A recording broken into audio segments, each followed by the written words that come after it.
الحمد لله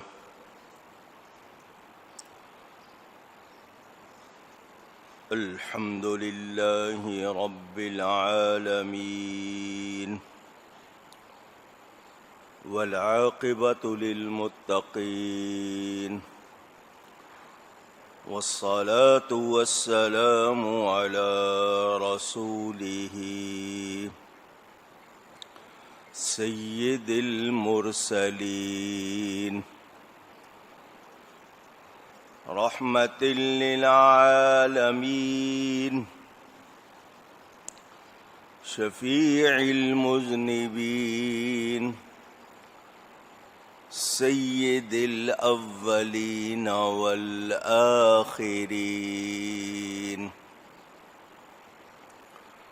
سیدنا ومولانا محمد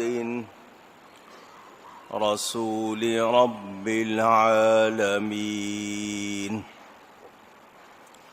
وعلى آله وصحبه أجمعين.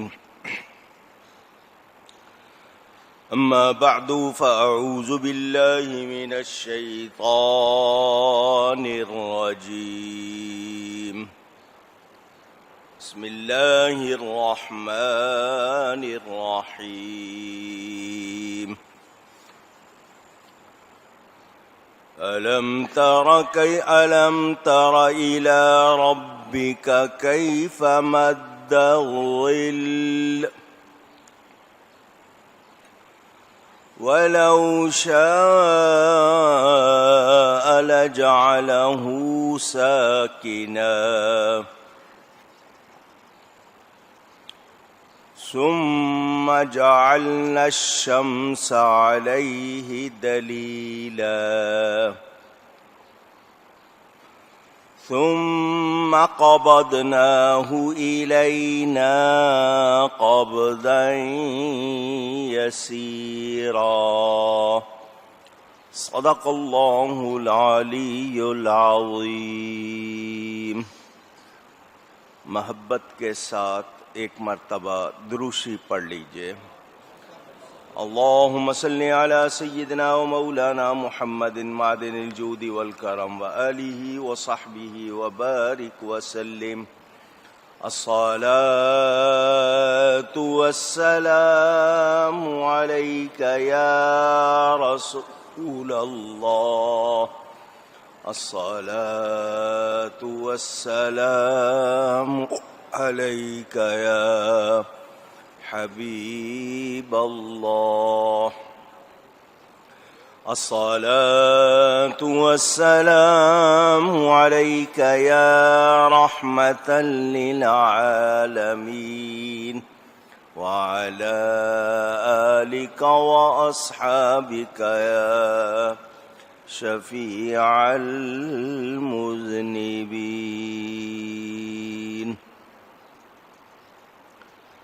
حمد و صلات کے بعد قرآن کریم کی سورۃ الفرقان کی تفسیر کا بیان آپ سن رہے ہیں. ماہ رجب کا پہلا جمعہ ہے.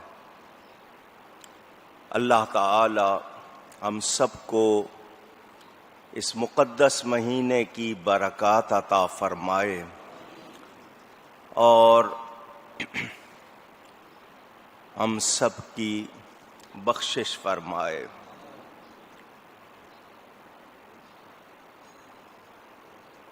یہی آیت پچھلے جمعے بھی پڑھی تھی. اللہ تعالیٰ فرماتا ہے اے محبوب کیا تم نے اپنے رب کو نہ دیکھا کہ کیسا پھیلایا سایہ اور اگر چاہتا تو اسے ٹھہرایا ہوا کر دیتا. پھر ہم نے سورج کو اس پر دلیل کیا. پھر ہم نے آہستہ آہستہ اسے اپنی طرف سمیٹا. میں نے اس حوالے سے کچھ باتیں آپ کے سامنے عرض کی تھی. نبی کریم صلی اللہ علیہ وسلم کے بارے میں بھی یہ عرض کی تھی کہ ان کے جسم اقدس کا سایہ نہیں تھا، کیونکہ جس کا سایہ ہوتا ہے وہ اس سے لطیف ہوتا ہے. اگر نبی پاک صلی اللہ علیہ وسلم کا سایہ ہوتا تو وہ ان سے لطیف ہوتا، اور میرے نبی سے زیادہ لطیف تو کوئی ہے ہی نہیں. اس لیے اللہ نے ان کے جسم کا سایہ بنایا ہی نہیں. اللہ تعالی خالق کائنات ہے. ایک انسان غور کرے کہ رب تعالی کیسی عجیب و غریب چیزیں بناتا ہے. انسان کی عقل حیران ہو جاتی ہے اور بے ساختہ زبان سے نکلتا ہے سبحان اللہ. اللہ تعالی پاک ہے، بڑی شان والا ہے. میں پھر تھوڑی سی بات کروں کہ ذیل ضاد نہیں ہے، زوئے ہے. اردو میں، عربی میں ذا کہتے ہیں، اس کے ساتھ لام. ذیل سائے کو کہتے ہیں، شیڈو. ہر اس روشن چیز سے حاصل ہوتا ہے جس کی روشنی ذاتی ہو، جیسے سورج یا اس کے علاوہ چاند کے لیے آپ کہتے ہیں. یہ اللہ تعالی کی طرف سے ہے. کہا جاتا ہے کہ جہاں سورج کی روشنی نہ پہنچے، اندھیرا ہو، اسے بھی ظل سے تعبیر کیا جاتا ہے. یہ سائنس والے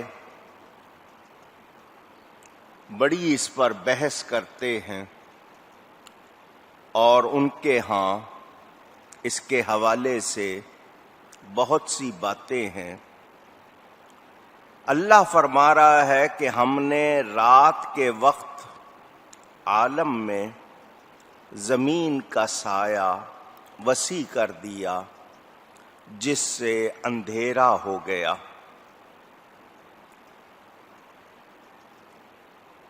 اب کہنے کا مطلب یہ کہ یہ رب تعالی پھیلاتا ہے.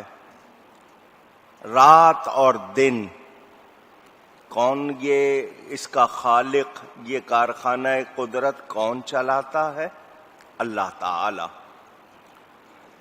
پہلے سورج سائے کو تھوڑا تھوڑا کر کے زائل کرتا ہے، زوال تک یہی صورت رہتی ہے. زوال کے بعد سایہ سورج کی روشنی کو کاٹنا شروع کر دیتا ہے، یہاں تک کہ سورج کی روشنی ختم ہو جاتی ہے.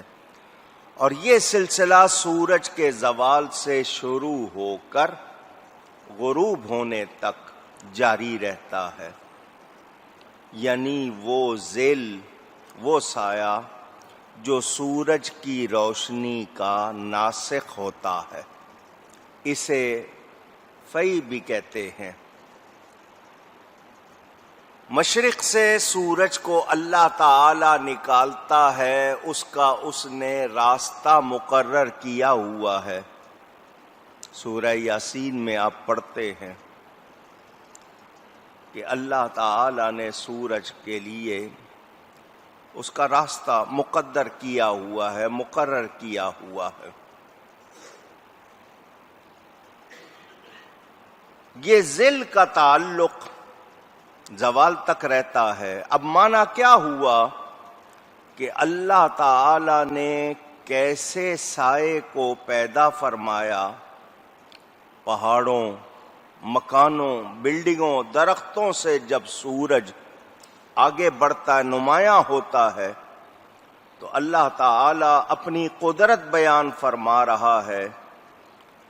یہ اس کی حکمتیں ہیں کہ درمیان میں کوئی سبب ہو نہ ہو، اصل کرنے والا اللہ تعالی ہے، اس کی قدرت ہے، وہ رب ہے۔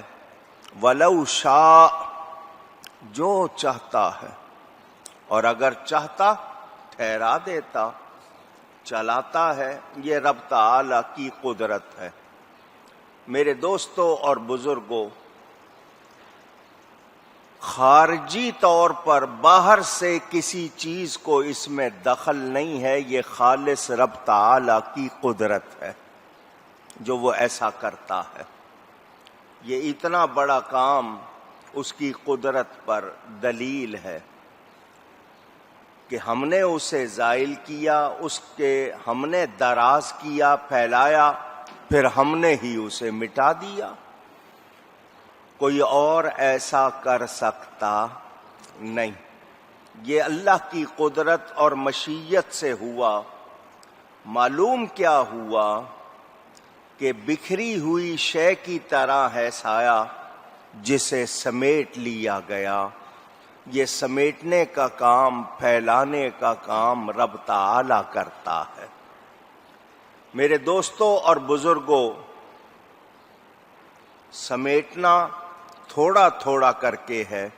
سورج جوں ہی اوپر چڑھتا جائے گا، سایہ گھٹتا جائے گا، اس لیے کہ سورج سائے کے گھٹنے اور بڑھنے کی دلیل ہے، اور یہ دلیل اللہ نے بنائی ہے، کسی اور نے نہیں بنائی ہے۔ یعنی سورج جب بلند ہوگا، اونچا ہوگا، تو مغرب کی جانب سے سایہ گھٹ جائے گا، اور یہ کام بھی، یہ کیفیت بھی آہستہ آہستہ ہوتی ہے۔ اگر یکدم یک بارگی سائے کو سمیٹ لیا جاتا تو سائے اور دھوپ سے جو نفع ملتے ہیں وہ بیکار ہو جاتے۔ مالی آپ کے ہاں اس کو کہتے ہیں جو باغبان ہوتا ہے، آپ کی باغ کی نگہبانی کرتا ہے۔ ان کا یہ کہنا ہے کہ جہاں سایہ پڑتا ہو وہاں گھاس ہری نہیں رہتی۔ کبھی ان سے پوچھیں گے، وہ آپ کو بتائیں گے کہ سائے میں گھاس ہری نہیں رہتی ہے، وہاں بڑھتی نہیں ہے۔ کیا مطلب؟ اس سورج کی روشنی میں بھی اللہ نے زندگی رکھی ہے۔ پھلوں میں ذائقے آتے ہیں، کتنی چیزیں آپ کے جسم کو وٹامن ڈی ملتی ہے۔ تو اللہ تعالی نے یہ نظام بنایا۔ سایہ، دھوپ کی تمازت ہو، بہت سخت دھوپ ہو، آپ سائے کو تلاش کرتے ہیں تو یہ سایہ کبھی کسی درخت کا مل جائے، دیوار کا مل جائے، کسی چیز کا مل جائے، آپ لوگوں کو بہت اس وقت اپیل ہوتی ہے اس کی۔ حالانکہ اس دھوپ کا ہونا بھی ہمارے لیے نعمت ہے۔ یہ نہ ہو، کتنی چیزوں کی زندگی ہی نہ رہے، تو ہم یہی کہیں گے کہ یہ رب کی قدرت ہے، رب کا نظام ہے۔ اب میں ایک اور اشارہ کر رہا ہوں۔ سائے سے آپ نے یہ سمجھ لیا کہ سایہ بھی اللہ تعالی کی قدرت، اس کی مشیت، اس کی حکمت کی ایک واضح نشانی ہے۔ حضور صلی اللہ علیہ وآلہ وسلم کے بارے میں بھی آپ سن چکے۔ اندھیرا ہوتا ہے، سایہ جہاں ہو جائے وہاں اندھیرا ہوتا ہے، تو سائے کو اگر اندھیرا کہیں تو نبی تو نور ہیں۔ اگر سایہ ہوتا تو لوگ اس حوالے سے بات کرتے کہ ان میں اندھیرا بھی ہے، رب نے سایہ ہی نہیں رکھا تاکہ کوئی اندھیرے کی بات ہی نہ کرے۔ یہ بھی ایک بات کرنی تھی۔ اب دوسری بات کروں